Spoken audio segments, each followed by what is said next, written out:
Good morning and thank you all for joining us. Today's webinar, Long Fiber Composites, High Performance Materials and Designs, is brought to you by PlastiComp. Your presenters today are Eric Wolin and Marc-Henry Wakim. Eric Wolin is the Technical Director at PlastiComp. He manages teams responsible for composite material development and application design involving the firm's LFT products and services. Eric has a decade of experience working exclusively with long fiber composites and is a graduate of Winona State University, where he received a Bachelor of Science degree in Composite Materials Engineering. Joining Eric is Marc-Henry Wakim. Marc-Henry Wakim is a product development engineer with PlastiComp and leads the company's design and analysis teams. Marc-Henry earned a master's degree in mechanical engineering with a certification in plastic product design from the University of Massachusetts Lowell. He is also a Sigma 6 black belt. My name is Trey McDonald with UL, and I'll be moderating today's event. Please send us your questions by typing them in the question box located on your screen. Our panelists will answer them at the end of the presentation. We are recording today's event and will send you a link by email when it's been posted to ulprospector.com. Now I'd like to turn the presentation over to Eric. Eric? Okay, thanks, Trey. Well, again, as Trey mentioned, my name is Eric Wolin, Technical Director at PlastiComp, and I'll be handling the first half of our presentation. And the half that I'm going to be talking about is basically going to be a long fiber thermoplastic 101 review. So we're going to cover the basics, starting with what is long fiber, some of the differences between short and long fiber, and why does long fiber matter, the performance benefits you get with long fiber materials. And then we're going to look at the differences between glass reinforced thermoplastics and carbon fiber reinforced thermoplastics. And I'll be wrapping up with some of the unique compounds that PlastiComp has developed. The second half of the presentation, Marc-Henry is going to cover long fiber design techniques, tool design strategies for long fiber processes. So first, one of the big differences between long fiber and short fiber processing is that for long fiber we're starting with continuous tows. Those continuous tows are dragged through an impregnation die. That impregnation die is filled with molten polymer from an extruder. The extruder is acting as a melt pump, and we can introduce a number of different additives into that extruder, combine all those components with the polymer, and then introduce it in a melt phase into the impregnation die. As we move downstream, the continuous fibers will exit through orifices in the end of the die, and we can control the fiber content by changing that diameter on that orifice. We can go typically by weight anywhere from 20% and in some cases all the way up to 70% filler content. Once they've exited the die, we are then going to form those and cool them into rods. So now we have fully impregnated strands of material. And what we try to do with our process is impregnate every individual filament in each strand. And that can be upwards of 12,000 to 24,000 individual filaments. And what that does is prevents loose fiber from occurring when the material is handled, which can be a cosmetic issue and a handling issue. You'll get filaments that float through the air. You can also get loose debris that will build up on a hopper loader and drop into the feed throat of an injection machine, causing cosmetic defects on parts. Now the continuous rods will travel through and once cooled are chopped to a specified length. Typically that length is about 12 millimeters, and that's become the industry standard. Now if you look at the next slide down in the right hand corner, that'll show you just a simple photo of the differences. It's a cross section of a short fiber pellet and a long fiber pellet. And because of the processing technique we use, all the fibers are unidirectionally oriented in the length of the pellet. So whatever we chop that pellet to, the fibers will be that length as well. Like I said, we typically will chop to 12 millimeters. However, we do have some customers that have requested shorter chop, and that's because they're processing on smaller injection machines. We have chopped as low as 4 millimeters, but we don't recommend going below 6 because you will start to lose some of the advantages of the long fiber. Now the machines that typically have bridging issues would be a 100-ton machine or lower. Beyond that, we typically recommend to stick with that 12 millimeter length. Now because of the processing differences of short fiber, you will typically see random orientation in the pellet. and the fiber length is less than 1 millimeter typically. The way that they process short fiber compounds is they are taking chopped fiber, adding that into an extruder, and mixing that with the polymer melt. And because of the mixing that occurs, the fiber breaks down further, and that's why you get that shorter length. So we'll jump into some of the long fiber benefits.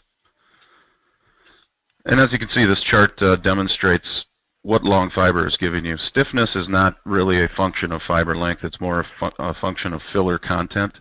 So if you want a very stiff material, you can use short fiber compounds, and you can increase your filler content to increase your stiffness. What you will not get with other fillers that you get with long fiber is a very large boost in toughness. You also get a slight increase in strength, but toughness is really where we earn our stripes in long fiber. Now, as you can see at the bottom of the slide, that's showing you the fiber lengths needed to achieve the increases in strength and toughness. And if you go beyond 10 millimeters in length, you start to also increase your processing difficulty. So the sweet spot is really in between 10 to 15 millimeters in length. Now, if you're doing everything right in the injection molding process, you'll typically see an average fiber length retention in the part of about 4 millimeters. So just keep that in mind when you're designing for long fiber.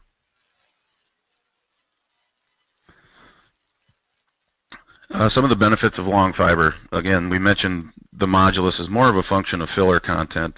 And because of our processing technique, we do have the ability with some polymer matrices to go up to 70% filler content. That's beyond what a short fiber product can typically do, just due to the differences in processing techniques. And with that, I guess the other key is that we are able to retain fiber length in a molded part at those high filler contents, giving us the toughness and the durability that we're looking for with our products. Lightweighting, based on glass fiber, carbon fiber, and other fibers that we can select from, you can achieve different densities. And in some cases, when you look at metal replacement, we can be as much as 50% lighter with a one-for-one replacement from aluminum to carbon fiber.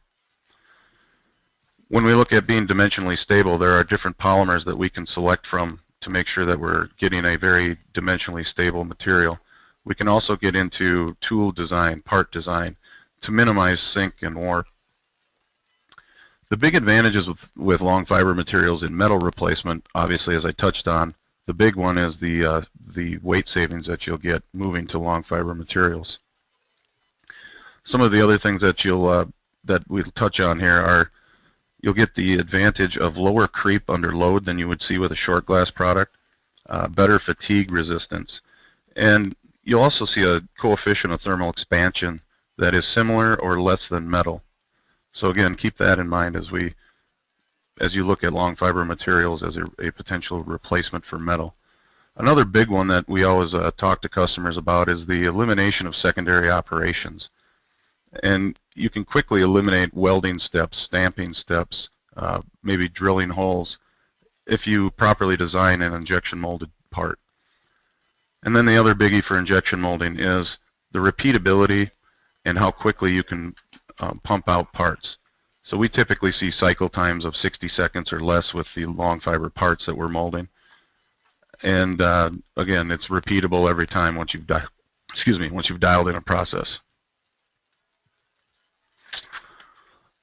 So this photo is a burn-off, and what we've done is taken apart and volatilized the polymer away. What you're left with is the skeletal remains of the long fiber. And this part was molded properly, and you can see a lot of fiber entanglement in this part. Another question or concern we get is, can the long fiber flow well enough to fill out intricate areas? And I think this part demonstrates that as well, that yes, indeed, it can. I think it's a misnomer that people have that long fiber materials won't flow well and won't fill very small, thin-walled areas, but these burn-offs prove that that is indeed not the case. And it's important to note, too, that with this long fiber, that entanglement is what's giving you that structure and that impact resistance as well as the stiffness. If you were to take this same part and mold in a short glass material, usually all you'd see is a pool of dust. You'd have no idea what that part looked like after the burn-off. So now we're going to jump into long glass fiber, and I think when we mention long glass thermoplastics, the first thing that comes to mind for most people is automotive and polypropylene. That's become a well-known, almost commodity type polymer and composite in the automotive industry. And it is a very large segment of the overall reinforced thermoplastic world. At PlastiComp, we tend to move into different space, which is the engineering thermoplastics beyond polypropylene. The workhorse in this area is nylon. Nylon will move you beyond the thermal threshold that PP has. It's also a well-known, easy-to-use injection molding compound and is quite prevalent with short glass compounds. So many people are familiar with it, and it is the go-to product that we recommend when working with customers. If you want to move into even higher temperature aerospace grade materials, you could look at PEEK, PEI, PES type materials. But again, the workhorse beyond polypropylene tends to be nylon. You know, the advantages with the long fiber, and especially glass fiber, are the costs, of course. You can take a fairly low-cost polymer and boost up the mechanical properties by adding an inexpensive filler, which is glass. And it actually acts like an economic diluent in many cases. When you look at some of these higher-priced polymers, you can add a lower-cost glass to reduce the cost, but you're increasing performance. So it's a distinct advantage there. And like I mentioned, with long glass, if molded properly, you're not only increasing your stiffness and your strength, you also get the added tag-along of toughness, which is key. And especially at low temperature, the big difference that you'll see compared to short glass and unreinforced products is you won't get that stiffness or that impact strength at low temp. With long glass fiber, the impact strength you see at minus 40 degrees Fahrenheit is the same impact strength you're going to see at 73 degrees Fahrenheit. So again, an advantage. And again, we're really driving that point home here. Again, we earn our stripes with increased toughness, but also carrying along the other mechanical benefits of modulus and strength. And if you look at that spider diagram, I think that spells it out pretty clearly where those advantages are. The red line is a maximum toughness product that I'll touch on later in the presentation, but that pushes the limits of impact strength even further without losing benefits of stiffness and strength.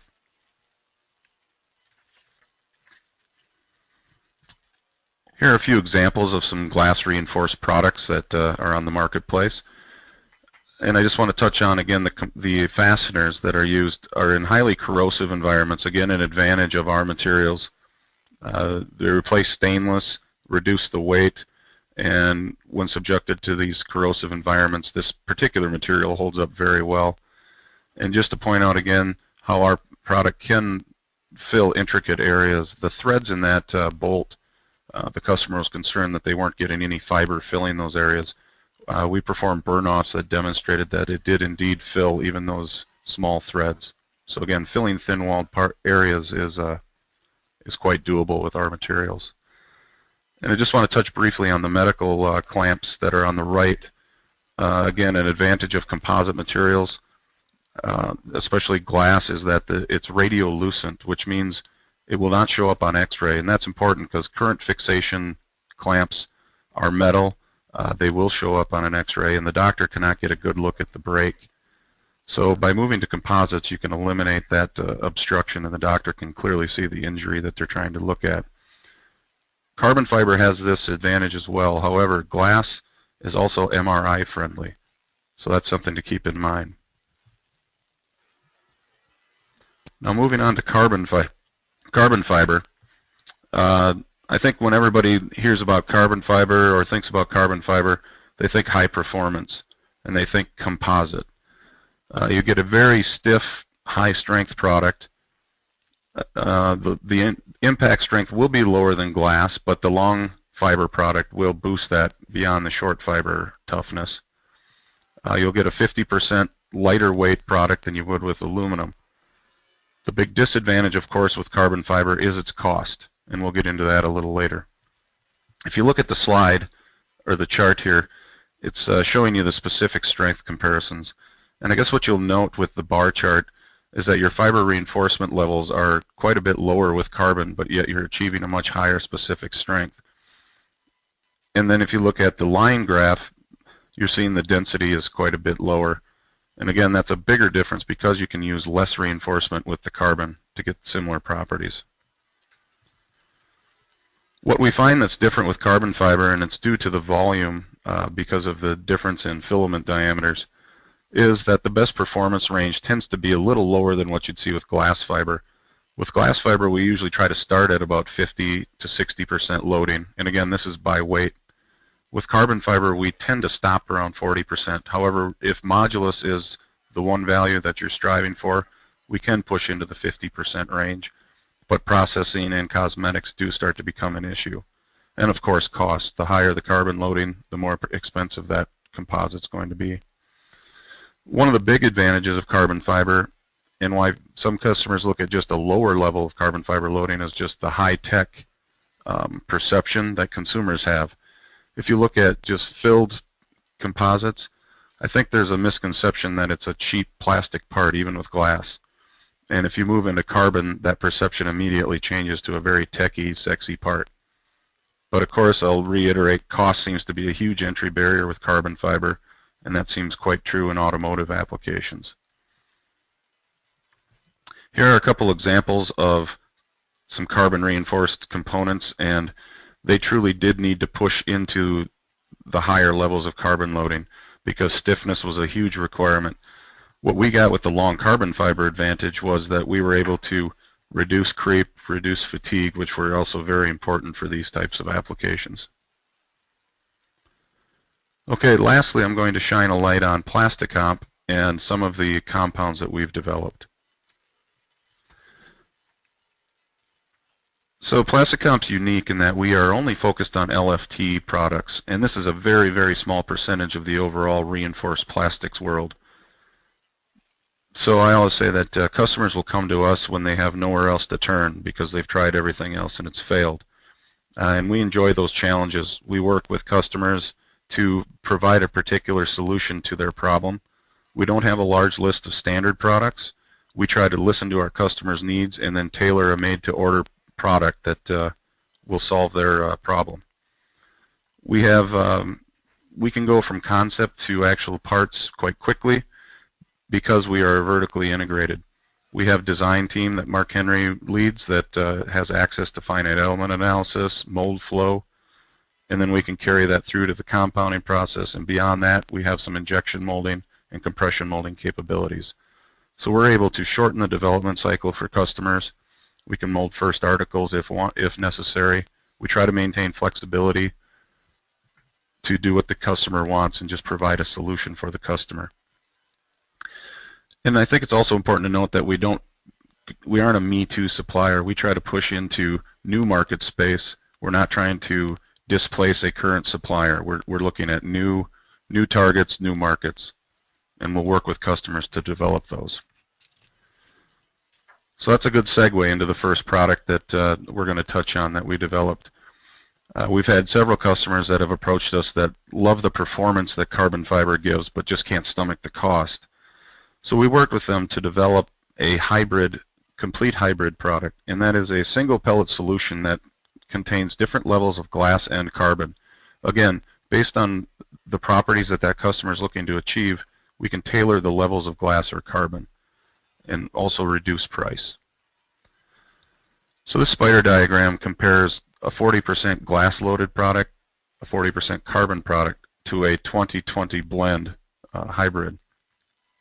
And I guess the takeaway from this is that we're achieving almost all the same properties you'd see with the glass and the carbon, but the cost is about half of what a carbon fiber compound would be, and about 2 to 2.5 times the cost of what a glass compound would be. So situated right in the middle, a little more palatable price-wise.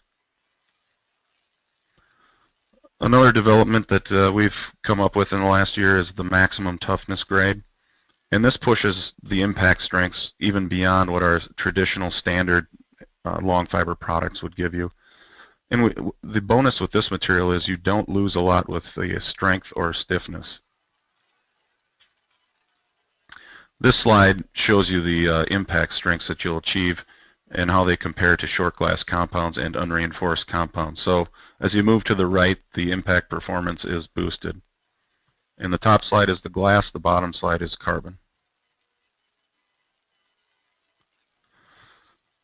Another product that we developed is called the velocity grade. And this came to fruition because we had customers looking to fill thin-walled parts with very highly loaded products. And a side benefit that came with this development was that we also saw a huge improvement in aesthetics. So if you look at the picture on the right, you'll see that this product was molded with our standard grade of long fiber PA66. And at those same temperatures, the velocity grade significantly improved the appearance of that. So if you're working with highly loaded products and you need a very cosmetic surface, velocity could be the answer. This product is unique in that it's very highly loaded and structural, very comparative to our standard TPU products, except the big difference here is even at high loadings we had very good contact transparency. And beyond that, we can provide any solution that a customer is looking for. I want to briefly mention the photo on the right demonstrates our ability to custom color our products, and we do that in a single pellet so that we don't have issues with consistency of color. For the materials review and just in general, PlastiComp is a customer-driven development company. We have short cycle or lead times and short development cycles because of our vertical integration. We're always looking for new challenges. So when you feel like you've come across a stalemate and can't find a solution to your problem, we'd welcome the opportunity to help you. And with that, I'll turn it over to Marc-Henry. Thanks, Eric. So a lot of people, when they switch over to a fiber-filled material, wonder, okay, well, how do I design with this part now, with this fiber? So it can get tricky. That's where we would like to help you out if you have any questions. So I'm going to move into how we think when we design for fiber. So the first thought is, okay, we're designing with long fiber material now. So that means we're not just dealing with a resin. You know, a lot of people think, okay, can I replace the fiber with the resin that we had? When you're designing a part, you want to think about the fiber ahead of time. What happens is if you just think, I'm filling the part with fiber instead of filling the part with resin, then you're going to start getting better geometry that matches this, something that just helps the fiber really do its work and optimize for your material. Another thing you want to think about is the injection molding process. So you want to make sure you're not using screws or any parameters that could be damaging your fibers also. And then, of course, you want to think about your part design and your tool design. So you can start enhancing the geometry, altering it slightly to make up for the new material. So here's another way of viewing that. We have our fiber content that you want to think about. Typically, it goes from 20 to 50%. 50% is really, after that, the material help starts tapering off. And when you're as low as 20%, you're not getting a whole lot of extra strength, but you're pushing over the edge of what you had without fiber. Once again, you want to think about your molding process. Where are your sprues going to be? What temperatures are you going to run at? What do you need from that? And then you have your fiber chemistry and fiber morphology. That's when you can start making additions to your material, start doing, let's say, nickel coating. Do you want glass or carbon fiber? So there's a lot to think about there too. And then you have your fiber orientation, which is extremely key. When you think about pulling on a rope, you wouldn't want to push on a rope, you'd want to pull on it. So orienting your fiber to maximize its strength to the direction of loading is a big deal. Then you have your fiber length. Well, do I need short fiber or do I need long fiber? As Eric spoke about earlier, he really showed the benefits of long fiber. So here's a few key parts that I thought started illustrating what we can do with our long fiber. So on the top left you see a crossbow riser. This is showing that it's lightweight and it's strong. This has limbs that normally attach to it, and those can be loaded up to 800 pounds, that's a big deal for a pseudo plastic part. And then you have on the bottom part, you have something that shows the structural intricacy. You know, people, like Eric said, people wonder, can you really fill those sections out? As you can see, we have some thin ribbing there, and it's important and imperative to get fibers in that structural area, so that way it can contribute to the strength of the part. On the right, you see a cell phone bracket. Now, the goal of that part was to replace magnesium. That's because the main goal of this part was to hold structural integrity and stiffness.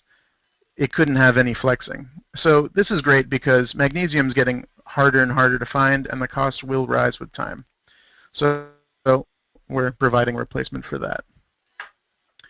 So when you're dealing with metal replacement and the perks of it, you can see that carbon fiber and glass fiber really retain geometric dimensional stability under loading, or also known as stiffness, which is also handy if you want to have a texture on it. As you bump the surface, you're not going to be damaging that material because it has fiber inside each little detail, really strengthening it up. And of course, we have low weight and high strength, so that's 50% lighter than aluminum. That's a big deal because everybody who's using aluminum, of course, is weight conscious. So this is where you get a home run with that part too. Then you have the molded in geometric intricacy that we spoke about earlier, and that doesn't add to the costs. When you're dealing with machining a metal, every little fillet, every little curve, every little detail sucks up more time, increases your cycle time, and increases your costs. But when you're dealing with molded in parts, you don't have to deal with that. You mold that you machine that once into your mold, and every piece that comes out afterwards has all those intricacies. Now, for injection molding cycles, it's just superior to machining again, and even 3D printing, because we can have your 1-minute cycle times for a pretty thick piece. Then you have your assembly part consolidation, right? That reduces your labor costs. That way you don't have to machine metal parts in one facility, mold plastic parts in another, and ship them all together to make a part. So you have huge cost reduction by just shooting the whole part at once as one part. And then you have electrical conductivity manipulation.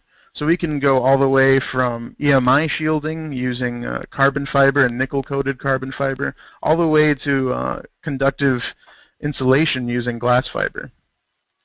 So that's something to keep in mind now that products need to have less static emissions coming out. Then you have the lower thermal conductivity. If you have a section that you need to touch or hold and you don't want to conduct that heat out, this is also a home run. If you have in-molded colorability, that's nice too. That way you can avoid painting the part if you use glass fiber. And then you have that corrosion resistance. You don't have to worry about any kind of rust or surface breakdown. So I also want to give some design tips because people say, okay, how does this influence my design? So what's nice is we have a thickness range of moldability from 60 thou to up to a 1/2 inch. That's a big deal. And you can have that all within the same part, so you don't even have to have that consistent wall thickness. It's nice to keep, and it's better for fiber orientation, but if you need a thick section, you can have it, and you won't have much warp or shrink having to do with it. What else? We have, what I recommend is about 0.2 thickness on your wall, and that's where your fiber orientation starts getting worse after you're 0.2 inches away from the wall. That's a big deal. If you start having the 1/2 inch thick part, your fiber orientation will drop towards the center of the part, and I'll go into more detail about that later. Also, I wanted to show these two images on the bottom where you actually see a lot more shrink in a part that this had fiber on the left side, but it was low fiber.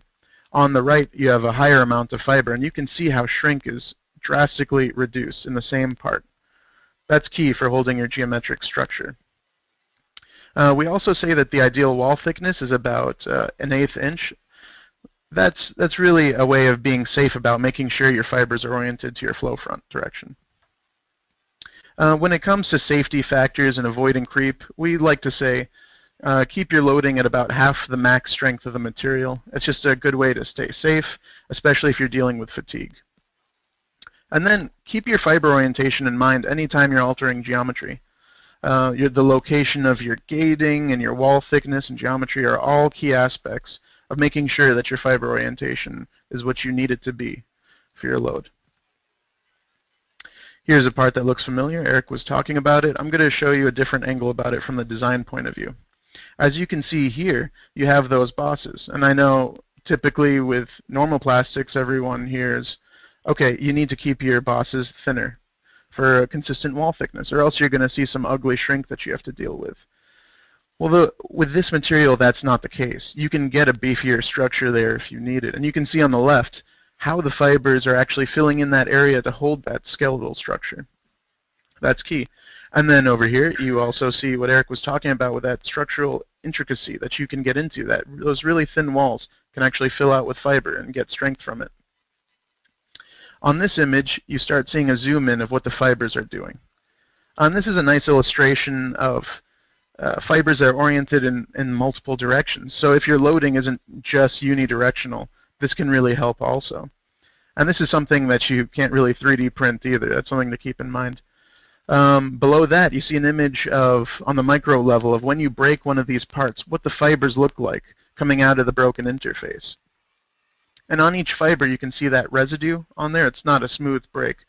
That means that the fiber is having really good interfacial grip on the resin matrix. And this bottom image right here, you start seeing how the surface starts grabbing onto the fiber and how that shear forces relate to the fiber and the resin. So this part's a good illustration of what happens when you mold a thick part. Now, a thick section like this on the top left is something that most guys would say, that's not moldable. You can't mold that part. Well, with this material, you can. What you do sacrifice is fiber orientation. As you can see, that 0.2 inch rule is really showing itself here. The green dots are showing extremely favorable fiber orientation. The orange is showing where the orientation is starting to get less desirable, and the red is where you have poor fiber orientation compared to your loading direction. So to combat that, you're going to want to use ribbing. I know that's kind of weird. The ribs here aren't for structural reasons. They're there to get more surface area into your part. And this is bringing down your cycle times. It's getting better fiber orientation because you're using that 0.2 inch rule. Everything is staying within about 0.2 inches from the wall, and that's giving you great fiber orientation. And as you can see on the middle pictures towards the bottom, I notched the top and then broke it off in a study. And then I just wanted to see how the break propagated through the part. And as you can see, this is a straight break. It goes straight down, and it's very clean. That's what you want to avoid. A clean break is showing that you're not utilizing more area to take that load.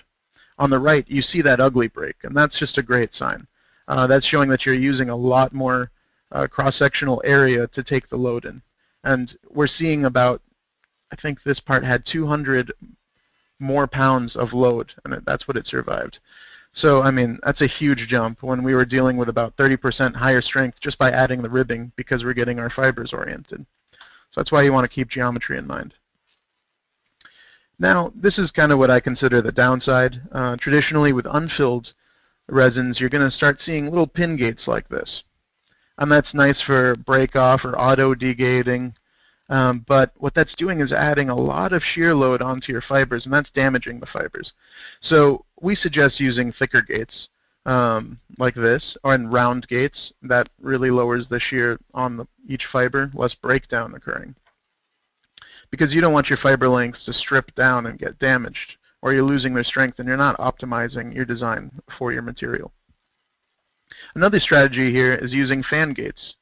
It's a good way of just getting more interfacial area between your sprue or your runner and your part. We also suggest using filleted curves. You want to avoid those 90-degree curves in your runner system because that could do some damage to your fibers too. We also suggest the round runners. That's also key. Again, I wouldn't use any exotic type of runner shapes because you want to avoid the shear on the fibers.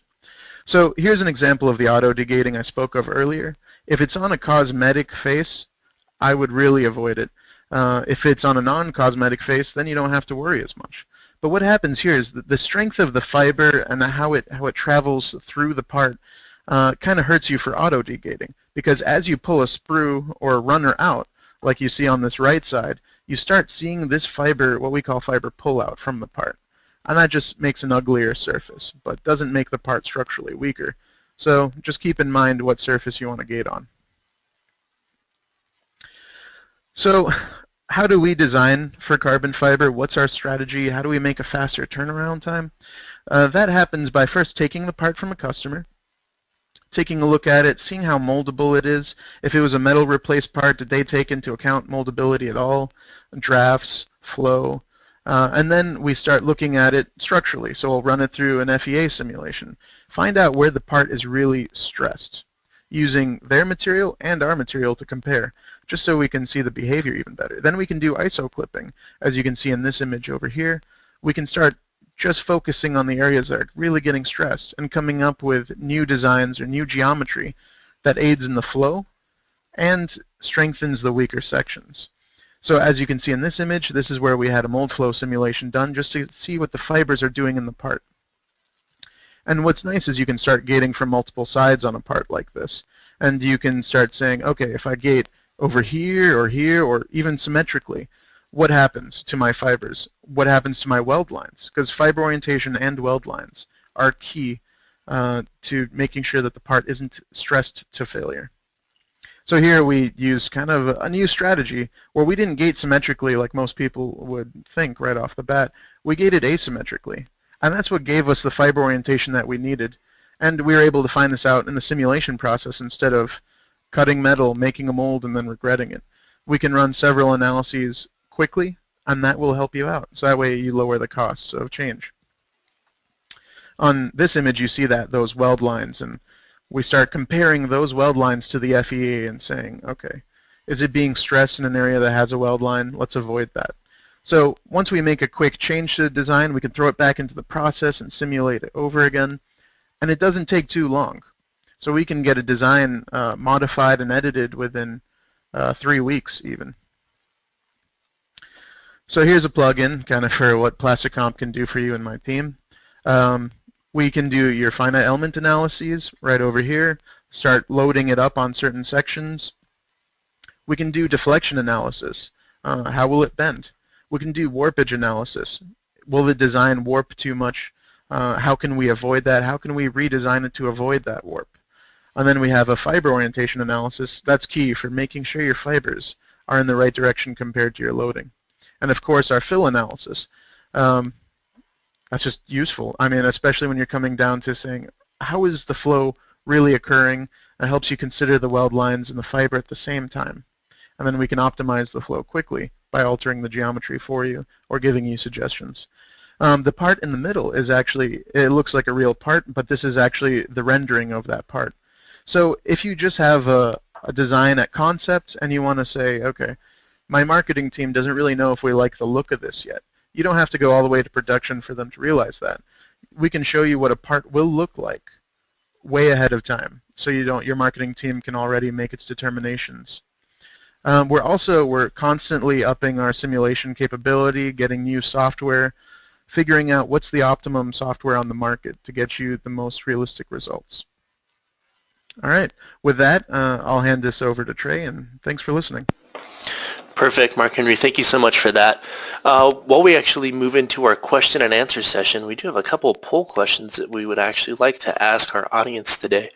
So while we go ahead and get these poll questions set up, we would ask that you guys do send us your questions and send us your questions by typing them in that question box located on the right-hand side of your screen. We do have some great experts here in both Eric and Marc-Henry, so please do send those over to us. We are letting those guys take a look at that list of questions that we do have so far. And if you, again, would actually please select your answer in these poll questions, that does help us out in tailoring these future webinars for you guys so we can see exactly what it is you're looking for and really tailor these to get the biggest benefit. So thank you for your responses on that. And then one more poll question here for you.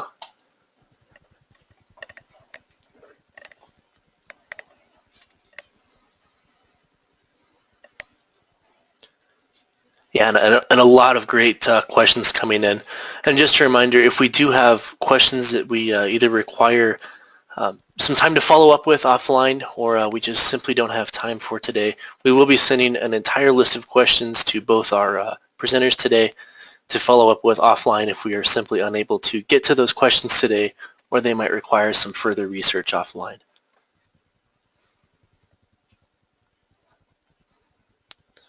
So perfect. Thank you again for your responses. And I will actually go ahead and pass this back over to Eric and Marc-Henry for, looks like our first round of questions. Okay, thanks, Trey.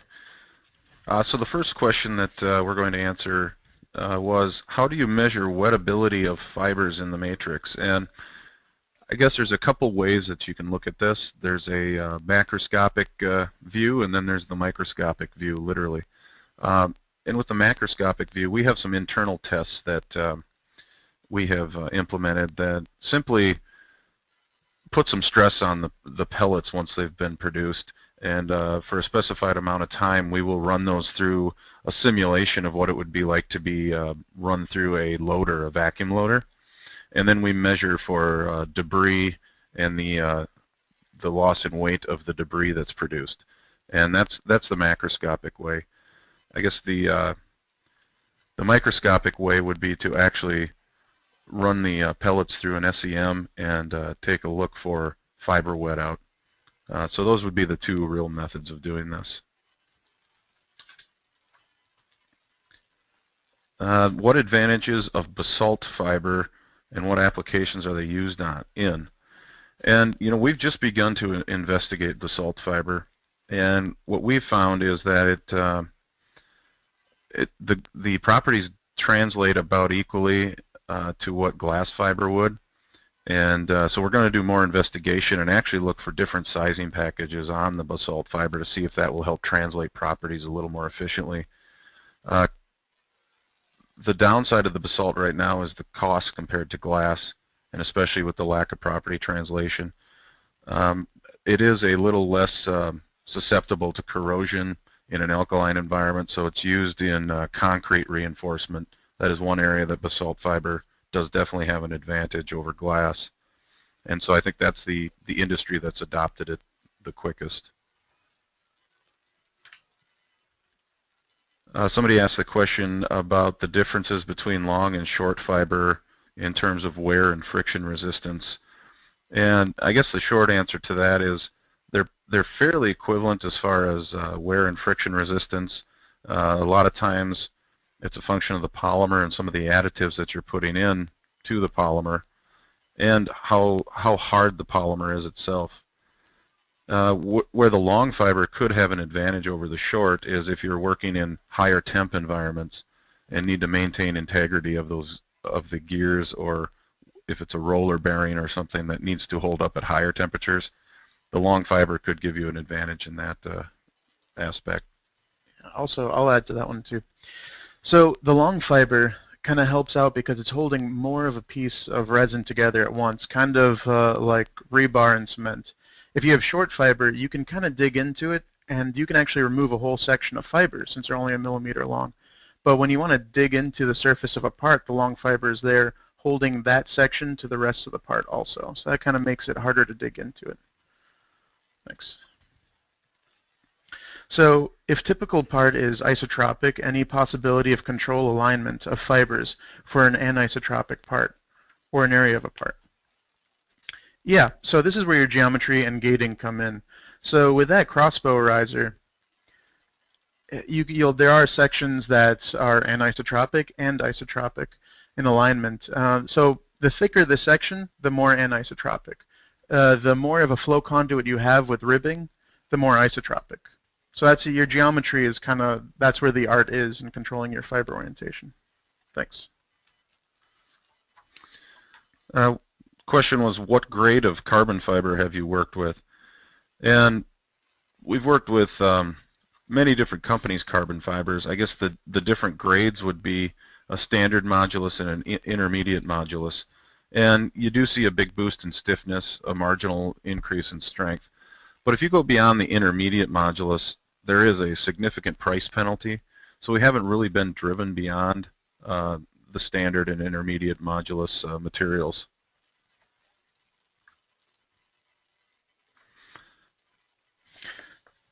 So what is final fiber length in a well-designed and molded part?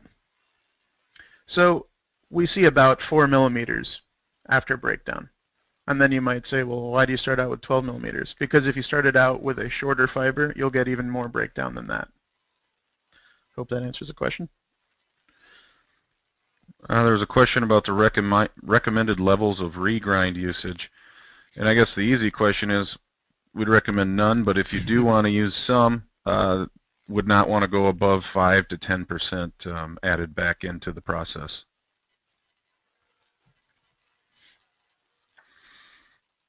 We had a question, what type of screw should be used when molding with long fiber? And what we usually recommend is just a general purpose screw that has low compression. So we don't want to go beyond 3-to-1 compression ratio. However, we'd recommend trying to get closer to 2-to-1 if possible. And then along with that, you should have a free flow 3-ring check valve as opposed to a ball valve or a gate valve that could cause damage or shear to the part or to the material.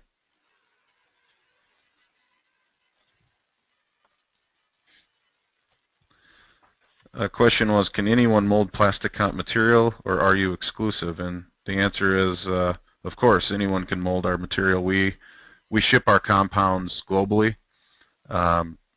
We do, as I mentioned, a small, very small amount of molding here. Most of that is contract type work.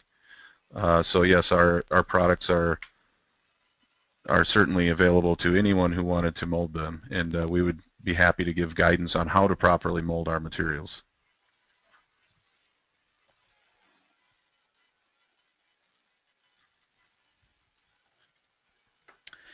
So wall reduction with weight reduction. Yeah, the thinner your part, the less it weighs.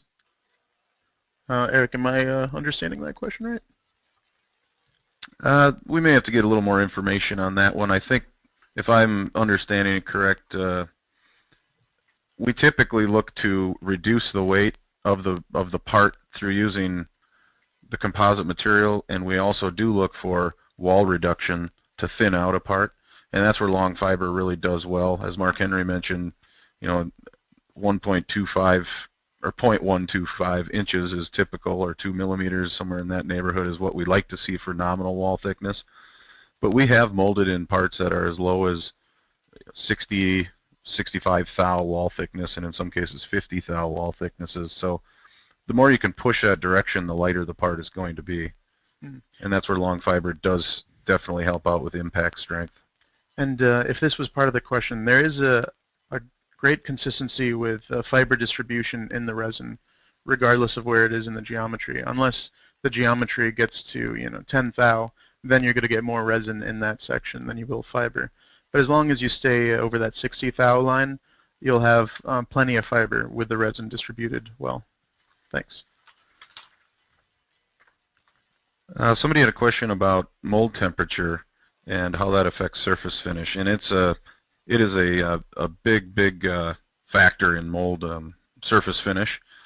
We recommend 200 degrees Fahrenheit when molding nylon products, and if you drop that 30-40 degrees Fahrenheit, you're going to see a huge difference with fibers coming to the surface, and the cosmetic effects are going to be pretty poor. So we will recommend for each polymer a different mold temperature that we would say would give you the best cosmetic appearance. And then the other question was, any other way to improve the surface? And the answer is yes. It's with one of our velocity grade products. You're able to, at lower mold temperatures, get a very nice resin-rich surface. And another way, if you can handle the mechanical property reduction, is to reduce your fiber content. You're going to have an easier time molding and getting a nice aesthetic part.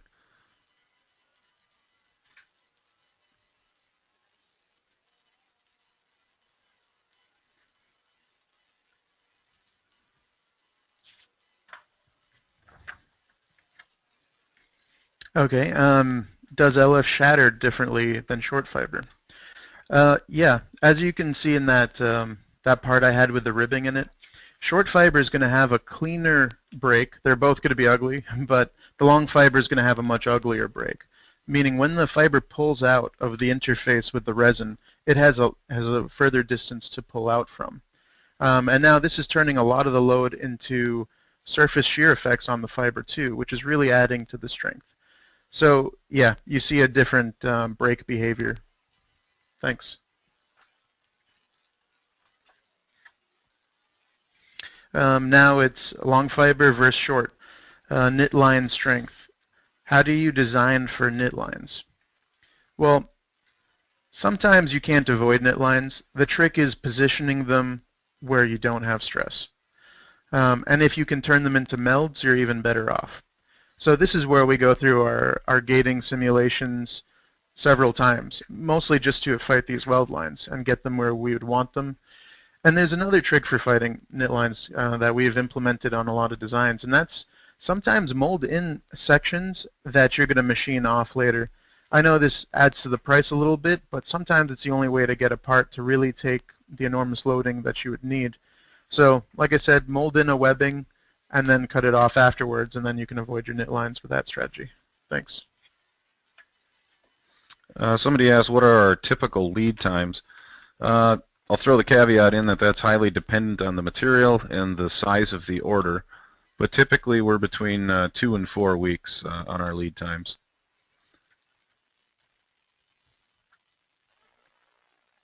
And somebody asked, is long fiber able to be used in insert molding? And I guess the answer is yes. Typically, the long fiber would be over molding something else, so we do that quite often, and yeah, a lot of times with threaded inserts, and that's very typical. Mm-hmm. Another concept that we're working on is using unidirectional tapes as a support member in certain areas, and then overmolding our long fiber materials to fill out the more detailed areas of the part. Yep. Somebody asked if the pigment burns out at high temps.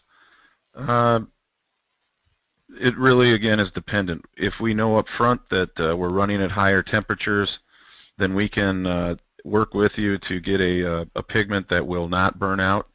And we have pigments and have pigmented higher temp materials in the past without issues. So again, dependent on requirements, we can certainly work with you to avoid those types of issues.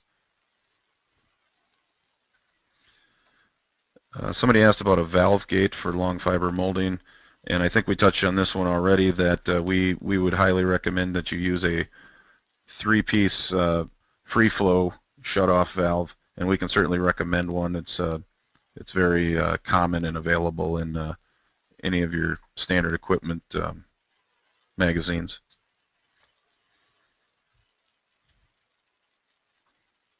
And bear with us as we're reading through a few more questions.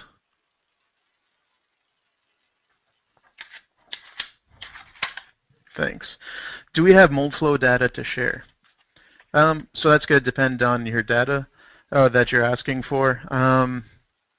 And yes, we can definitely show you something that we've simulated before, but we have to be very conscious to not show you something that mattered to a client.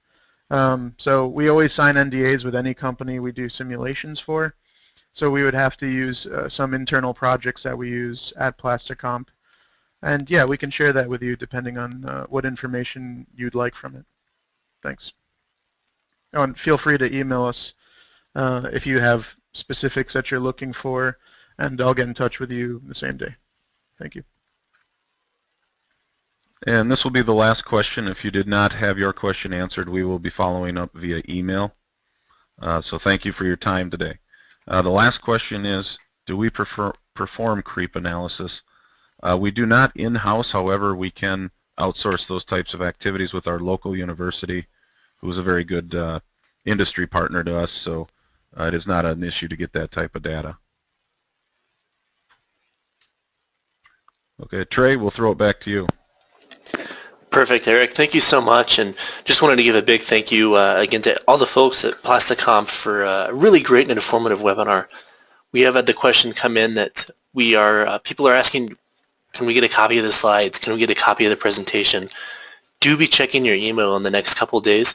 We will be sending everybody a link of the recorded copy of the presentation as well as the slides, so you can share that with others at your company, review the material again, so be checking your email for that.